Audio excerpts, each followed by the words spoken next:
Hello. Kumusta? May adlaw katong tanan makisunan mo kasampyak. Here we go again. Buhay Amerika Duterte loyalist ng gaingon nga. Kung adunay nahidog mo tungod sa tumang kakapoy og kaluya, ang imong mga pulong may magadasi kanya sa pagtindog.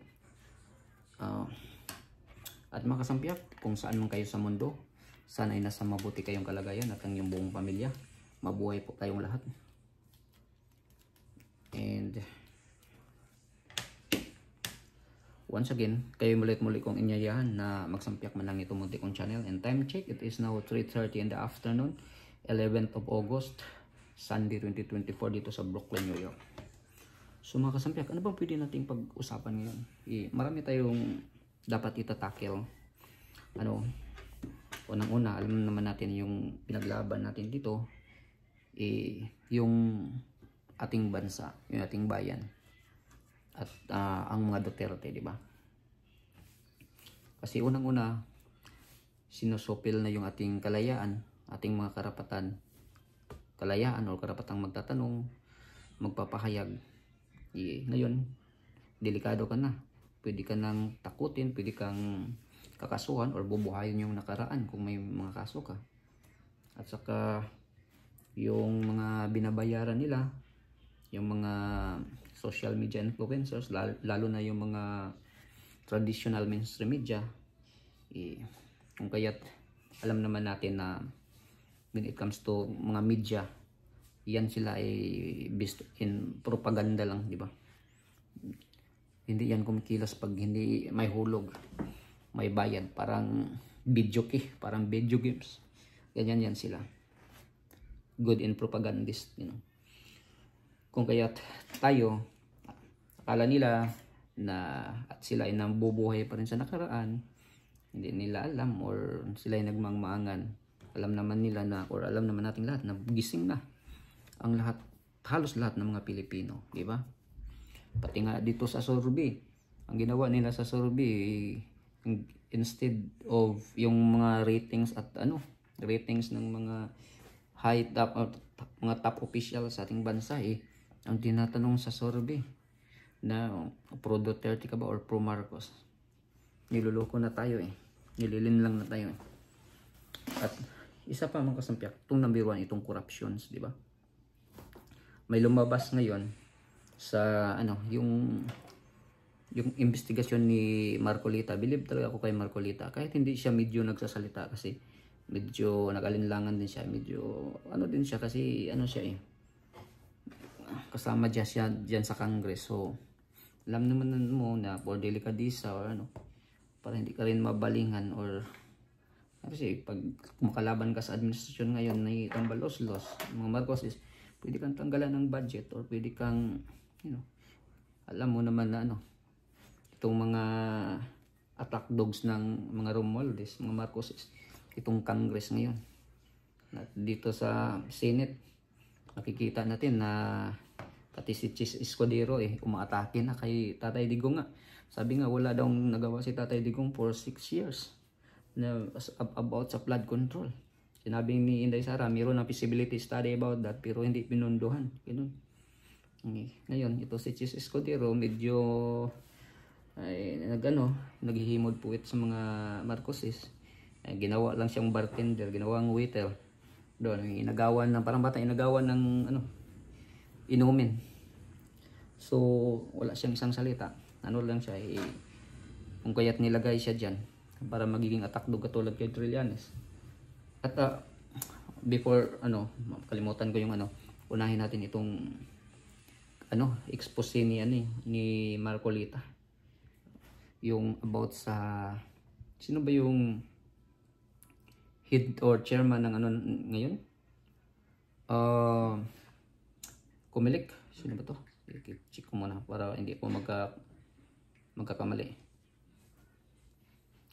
Sino ba yung Comelec chairman? Si yung Commission on Election, Comelec chairman, si George Garcia. Inakusa ni Rodante Marcolita na meron daw offshore account doon sa Cayman Islands, siguro sa Grand Cayman. So, ano ba ito? Bawal bang mga ganyan kung may may mga offshore accounts ka? Para sa akin, hindi naman. Hindi bawal na, walang batas na ipinagbabawal na magkakaroon ka ng offshore account doon sa Cayman Islands. Unang-una, ginawa nila yan kasi to avoid tax, ganun. Ang problema lang dito, ito si George Garcia, itong public chairman natin, inakusahan na about sa yung Smartmatic, Smartmagic, di ba? Alam naman natin yung Smartmatic ni marking controversial yan. Di ba? Panahon ni nung panahon ni Vice President pa noon si Bongbong Marcos, sinakusahan na siya yung panalo doon, di ba? Nadaya siya ni ni Vice President Robredo.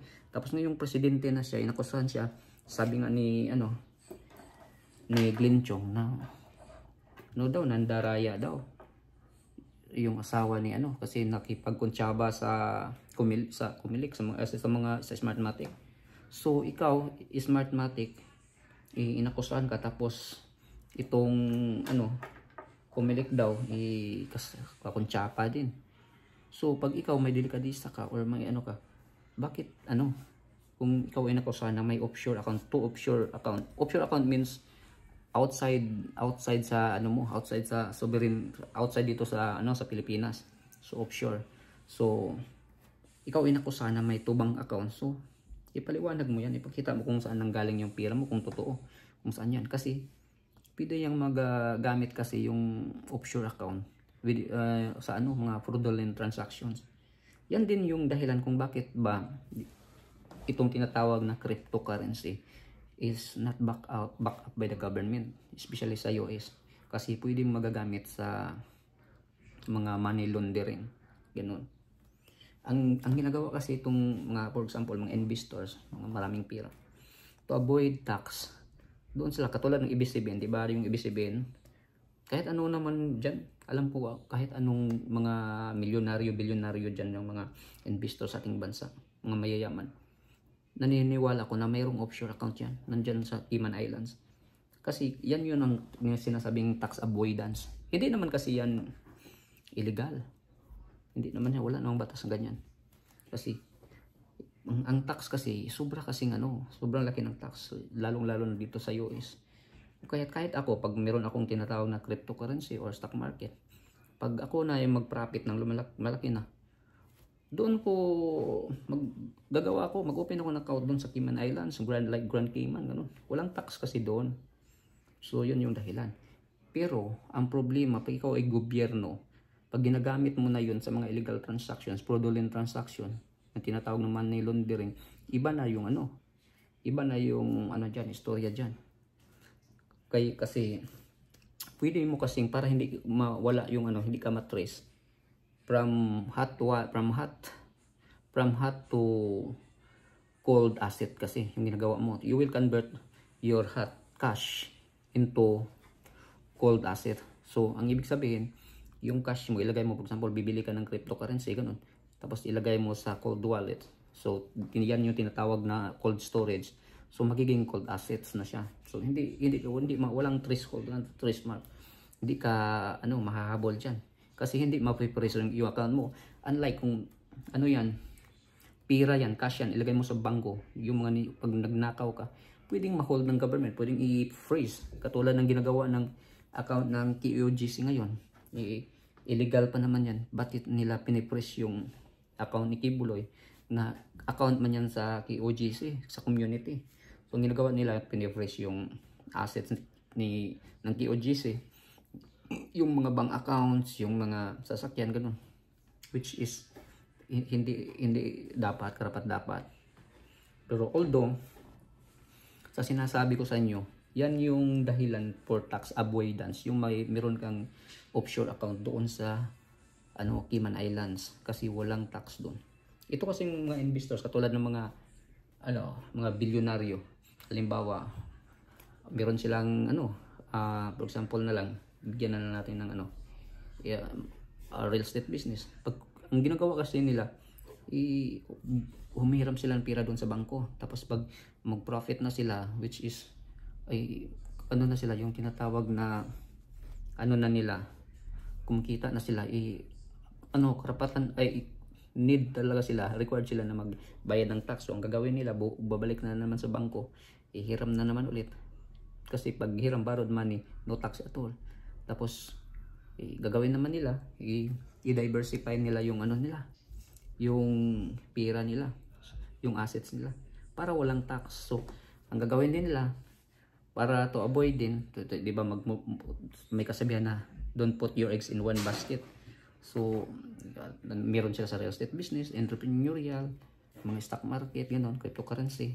Kasi yung cryptocurrency, ito yung mga fast moving vehicle when it comes to short term na ano, income. Ano kasi siya, lucrative, ano kasi siya, most innovative, and most much faster transaction when it comes to cryptocurrency. And I believe also na in the nearby future, ito na yung mga ang top dogs na talaga, ito mga crypto na talaga, especially when it comes to payment methods. Kasi yung sinasabi ko sa inyo, much faster transactions, it doesn't require a bank na ano pa, office hours, manpower, ano. Itong cryptocurrency, pag nagbabayad ka, ano kasi 24/7 anytime, i-link mo lang yung account mo, yung bangko mo dun sa ano, yung card mo, ililink mo lang sa ano, sa exchanges, ganun. So yung kung kaya't sa sinasabi ko sa inyo, ito yung dahilan na yung cryptocurrency din hindi backup sa government, katulad ng mga Bitcoin, ganun. Kasi magagamit sa fraudulent transactions, ganun, money laundering, ganun. Pag halimbawa ikaw ay gobyerno, magnakaw ka, tapos tatakbo ka, aalis ka sa iyong bansa, hindi mape-press yung asset mo pag convert into cold asset, from hot to cold, hot cash into cold, ilalagay na sa cold wallet. Hindi yan mababawi, ganun. Hindi, walang ano. Kung kahit gusto ng gobyerno na, I believe in the near future, pag may cryptocurrency na may tinatawag na KYC or know your customer, yan pwede nang i-adapt sa government yan, yung cryptocurrency. Pero para sa akin, ayaw ko rin na lahat ng cryptocurrency is under control by the government. Kasi sila na mismo yung magkocontrol sa lahat. Pwede nilang gagawin ang lahat ng gustuhan nila in the beginning. Kaya nga yung cryptocurrency, mas innovative yan, mas may potential in the future. Kaya nga ayaw ng lahat ng kabuuan sa mga may alam dyan. Kasi to avoid sa mga mga itong kalukuhan ng government also. Pero at the same time, hindi din siya pwedeng i-adapt sa ngayon sa gobyerno, kasi pwede magagamit sa tinatawag na money laundering, ganun. So isa pa mga kasampiak, ano bang pwede nating pag-usapan ngayon? Itatakel ko lang muna ito lang muna si Yolo. Sino yung ating atleta na naka-2 gold. Grabe, no? Ang galing niya. Pala, salot ako diyan.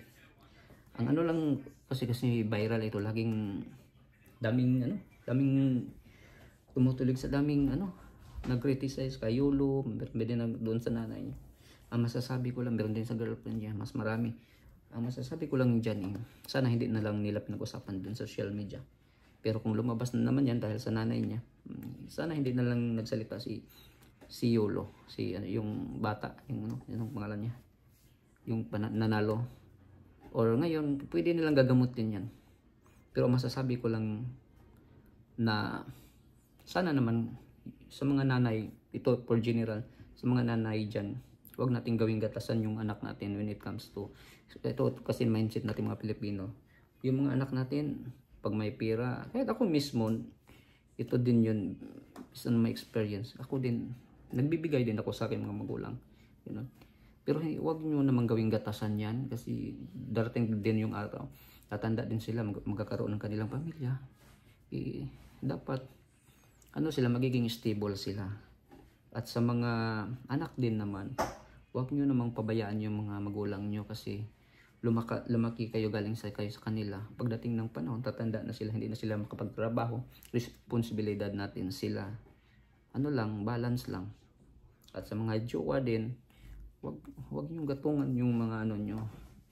Pag when it comes to ganyan, mga manugang ba or wag hayaan nyo lang muna, wag kayong magsasalita, kasi masisira lang kayo. mas masama kayo sa paningin ng mga tao. At sana naman si Yulo mag-step up siya na i-control niya na yung yung jowa niya, yung magulang niya, mag-usap sila. Kasi nakakasama din yan sa kanila. Sila mismo yung masisira diyan. Damage is done na, pero pwedeng magamot pa yan. Diba? At ano pa bang pwede natin pag-usapan, mga kasampyak? Pag-usapan natin itong 'di ba, si Inday Sara, ang laki ng niya, frustrations niya, 'di ba, sa mga nangyayari ngayon, kung kaya for 2 years ngayon nagsasalita na siya, 'di ba? Pati nga ito gusto ko talagang i-tackle to si si Chis Escudero, kasi bigla lang umatake, 'di ba? Na wala dang ginawa si Tatay Digong, tapos yung sinabi ni Inday Sara, meron ng feasibility study, pero lang daw, hindi sinuportahan. Pati nga si Inday Sara, hindi sa tingin ko, siya, hindi din siya sinuportahan ng admin ni Marcos, kung kaya pati siya kumalas na ngayon, di ba? Makikita naman natin na, di ba, inatake na sila ngayon, kasi palpak kasi yung admin ngayon, puro lang pamumulitika. Pero ito namang kapatid ni Marcos, si Amy, sabi na sana mabuo pa ulit itong unit. Hindi ako naniniwala kay Amy. Siya parang sala sa init, sala sa lamig. Pero ang totoo, blood is thicker than water. Yan. In the beginning, nabudol ang mga Duterte at ang mga Pilipino, millions na mga bumoto kay Bongbong dahil din kay Amy. Kasi niya, yung sarili niya diyan, siniksik niya para si Inday Sara magiging vice presidente. At si Inday Sara siguro sa tingin niya, hindi muna siya mag-presidente, mag-vice presidente muna siya para tsansahin niya kung ano ba yung galaw diyan sa taas. Kasi from mayor to president, malaking talaga yan, trabaho ng Pero ngayon, na-realize na niya tama yung tatay niya na ginamit lang siya diyan, at ginagamit at pilit pa rin gagamitin, at sinira dahil sa 125 million na niya na yung confidential funds, at pilit minamasama. Tapos ito namang si Romualdez, pag tinatanong, sabing nandyan pa rin unity, pero sa totoo, siya yung kumikilos diyan para pasamain si Inday Sara. Tapos bad shot na si Inday Sara sa kay Lisa Marcos, kung kaya sila yung unang sumisira sa unity. So kung kaya tuwag nilang sisihin si Inday Sara na kumalas na ngayon. Tapos ngayon sasabihin nila na si Inday Sara daw atat na makaupo na bilang presidente. Kung tumakbo si Inday Sara na bakit ba siya atat na atat? Kung gustuhin talaga niyang tumakbo dati pagka-presidente, wala na tayong pag-usapan ngayon. Sa kanila yung machinery dati, kasi si tatay niya Duterte yung presidente dati. At ito namang mga opportunista, mga pulis, mga congressmen, dito himod-puwit na sila ngayon kasi ayaw na nila makabalik itong mga Duterte, kasi sabi lang tiba-tiba na ngayon. Tingnan yung mga corruptions, tingnan mo yung mga mga government transactions nila, yung mga budget nila, sila na mismo lang walang mga receipt tapos hindi natin alam kung saan nila pinagagastos yan. Tapos may mga unprogram pa sila na mga budget na inilagay sa PhilHealth or nilagay sa DSWD, pero ang totoo, kukuhanin lang ng Congress dyan para ipangayuda, para naman i-push itong charter change. At ngayon parang wala na talaga silang chance subject dyan. Gusto naman nila na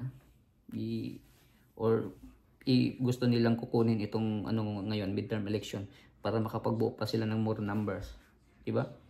So may numero naman sila dyan. Kung kaya ito ang siguro sa tingin ko ipupush nila na ipa-impeach si Inday Sara.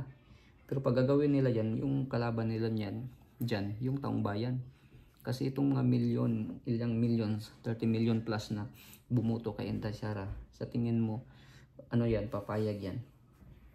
Kung kaya gusto nilang in-normalize lahat ng mga kamalian nila ngayon, from KOGC, lahat ng mga subordinates ni Tatay Digong, pero ang totoo patungo na yan kay Tatay Digong. Kung kaya ngayon pipilitin nila na talaga makapasok itong ICC, and ang alam naman natin nandyan na yan, pero naghihintay lang sila ng tamang oras, tamang panahon na na sumasalakay sila. Tinatsansa pa nila para ditest the waters ba, ganun. Pero pag gagawin niya lang yung mga admin ngayon, makikita nila kung gaano yung bagsik ng taong bayan, makikita nila. Kasi kung sa panahon ng ginagawa na nila ngayon yung sa ginawa ng panahon ng tatay ni BBM, pero ngayon ibang istorya ngayon. Kasi dati yung Congress yung unang unang lumaban nun, saka yan na yung mga men in uniform. Sa Congress nag-start yun, kaya napatalsik yan. Pero ngayon iba, kasi itong presidente ngayon at yung head ng Congress ngayon magpinsan. Tapos itong sa Senate President naman na tinalaga naman sila naman yung nagtalaga. Kung kaya yung kumakalaban lang or nagdipinsa lang sa mga Duterte ngayon yung taong bayan. Kung kaya titingnan lang natin, at basta tayo magmasid lang, magdarasal lang. Kasi pag ito talaga, pagpuputok ito, magkaka-civil war talaga ito. Maraming dugong dadanap, maraming mamamatay. So magiging worse pa ito sa panahon ng tatay ni BBM. So basta mga kasampiak, ito lang masasabi ko. Mag-ingat po tayong lahat, at God bless po.